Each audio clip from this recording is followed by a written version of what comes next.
मैं आपको तुम्हारा गुलाम बना दूंगा। फिर यही हाल होगा तुम कहते रहे और जो कहते हुए आए हो जो नबी के गुलाम बोलो जो नबी के गुलाम जो नबी के गुलाम वो जहाँ के इमाम वो जहाँ के इमाम होते हैं। अगर मेरी गुलामी से दूर हो जाओगे, मेरी नबी की गुलामी से दूर हो जाओगे तो सुनो कुरान पाक में आया है मन आवादा जिक्री फइन्न लहू मईशतन दंका। जो मेरी गुलामी से दूर होगा, जो मेरे महबूब की गुलामी से दूर होगा, जो मेरी इबादत से मेरे जिल्म से जो अपना ताल्लुक तोड़ लेगा, अपना रिश्ता तोड़ लेगा, अपना नाता तोड़ लेगा, तो मेरा तुम्हारा परवरदिगार इरशाद फरमाता है तो तुम्हारी जिंदगी तंग कर दूंगा। आज अपनी तंग जिंदगी के हालात देखिए, आज आपकी जिंदगी तंग है या नहीं है। इस कुफ्र ने तुम्हारी जिंदगी को तंग कर दिया है, मजबूर कर दिया है। आप पैसे के लिए तरस रहे हो, रुपये के लिए तरस रहे हो, अमीर बनना चाहते हो, करोड़पति बनना चाहते हो, लखपति बनना चाहते हो, राष्ट्रपति बनना चाहते हो, नहीं बनोगे। रसूलुल्लाह की गुलामी छोड़कर न कोई लखपति बन सकता है, न अरबपति बन सकता है, न सनपति बन सकता है, न कोई राष्ट्रपति बन सकता है। जब हमने अल्लाह उसके रसूल की गुलामी की थी तो 1 साल पहले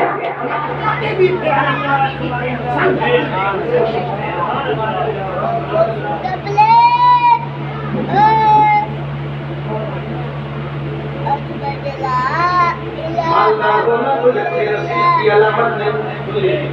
मालदार होना अच्छे नसीब की अलामत नहीं, पैसे वाला होना अच्छे नसीब की अलामत नहीं। पैसा हासिल करने ला ये कोई कमाल नहीं है, ये अच्छा नसीब नहीं है। मालदार होना मैं हदीस की रोशनी में बोल रहा हूँ, मालदार होना ये अच्छे नसीब की अलामत नहीं है। करोड़पति अरबपति होना ये अच्छे नसीब की अलामत नहीं है, कोई कमाल नहीं है। अगर मालदार होना कमाल होगा और अच्छे नसीब की अलामत होगी तो हर काफिर का नसीब तुमसे अच्छा होगा, हर काफिर का तुमसे अच्छा होना चाहिए। काफिर तुमसे ज्यादा कमाल हासिल की गई इस दुनिया में, इसलिए इस दुनिया में सबसे ज्यादा अमीर कोई है, मालदार कोई है, कोई करोड़पति अरबपति संपत्ति उद्योगपति राष्ट्रपति अगर कोई है तो जो सारे काफिर हैं वो मुशरिक हैं, और जितने भी पैसे वाले हैं सबसे ज्यादा इस दुनिया में वो सब काफिर हैं और मुशरिक हैं। पता चला अच्छे नसीब की अलामत मालदार होना नहीं है, कमाल हासिल करना, पैसा हासिल कर लेना कमाल नहीं है। कमाल तो अच्छा सच्चा मुसलमान होना है, अच्छे नसीब की अलामत तो सच्चा मुसलमान होना है। जो सच्चा मुसलमान है वो समझ लो बड़ा नसीब वाला है, ये सच्चा करता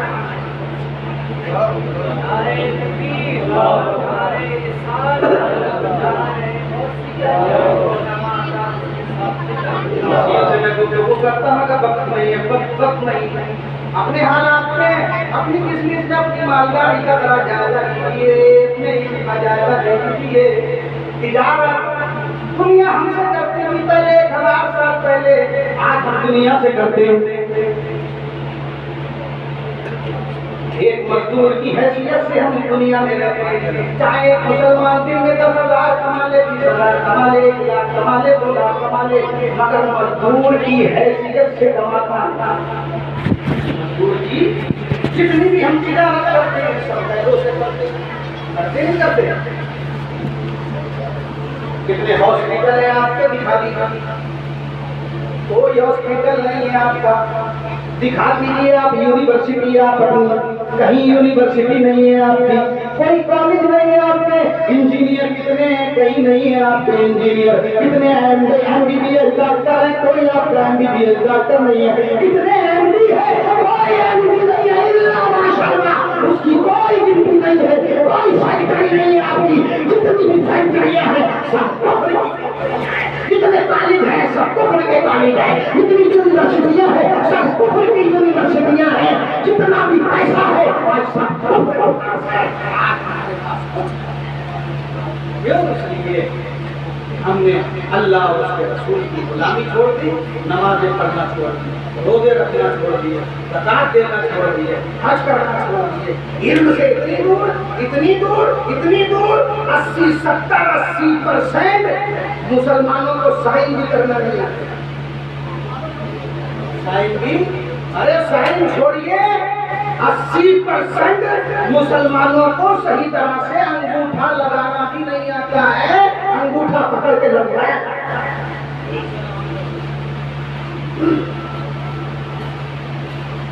अच्छा कमा लिया, खा लिया, पहन लिया, 3 टाइम खा लिया तो क्या कमाल कर लिया, खुदा को नाराज करके, रसूल को नाराज करके, और मारना भी तो पैसे वाले बने, नमाज़ें छोड़ी, मस्जिदें छोड़ी, मदरसे छोड़े, उलमा की तालीम छोड़ी, वलियों से ताल्लुक तोड़ा, नबियों से ताल्लुक तोड़ा, नमाज़ों से, रोज़ों से, हज से, ज़कात से, हज से, हलाल से, सच से, सारी दुनिया से रिश्ता, सारे दीन से रिश्ता तोड़ लिया, पैसे के लिए, रोज़ी के लिए, मालदारी के लिए।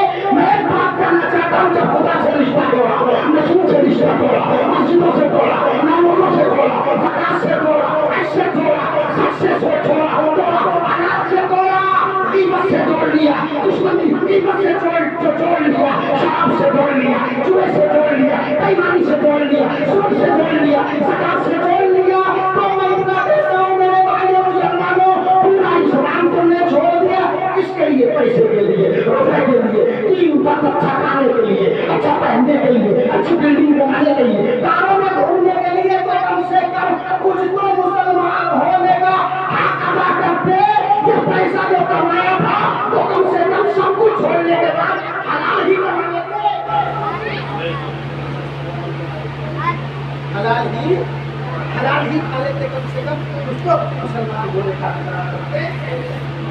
ये शहादत का है और अपने कदम रखना है। लोग आसान समझते हैं मुसलमान होना, मुसलमान वो है या तो वली होता था या वली सिफत होता था। एक टाइम की नमाज नहीं छोड़ता। आखिरी बात, अब तक की तकलीफ लिखते ले जाइए, हाथ से न तकलीफ बात है। जो नमाज पढ़ता है 5 वक्त की सच्चाई के साथ, मतलब के साथ नहीं, सूद छुपाने के लिए नहीं, प्याज छुपाने के लिए नहीं, बेईमानी छुपाने के लिए नहीं, नमाज को अगर ढाल नहीं बनाई, नमाज को अगर ढाल नहीं बनाया सूद की रकम लेने के लिए, बल्कि 5 वक्त की सच्ची नमाज पढ़ी है खुदा और रसूल की रजा के लिए, वो सबसे अच्छा मुसलमान है। और सबसे बुरा मुसलमान वो है जो नमाज छोड़ता है। बस आखिरी बात लिख के ले जाइए की तरतीब है। मौला अली की बारगाह में एक मुसलमान आया और आने के बाद कहने लगा, मौला अली मुझको पूछा, शेर खुदा मैंने मन्नत मानी थी और वो मन्नत मेरी पूरी हो गई। तो आपने फरमाया मन्नत पूरी हो गई, कोई राजी हो गई तो अच्छी बात है। तो कहने लगा मगर हुजूर उस मन्नत के साथ मैंने एक शर्त लगा दी थी, बड़ी कड़वी शर्त लगा दी। क्या शर्त लगाई? कहने लगा हुजूर मैंने जब मन्नत मानी तो मैंने ये कहा था कि अगर मेरी मन्नत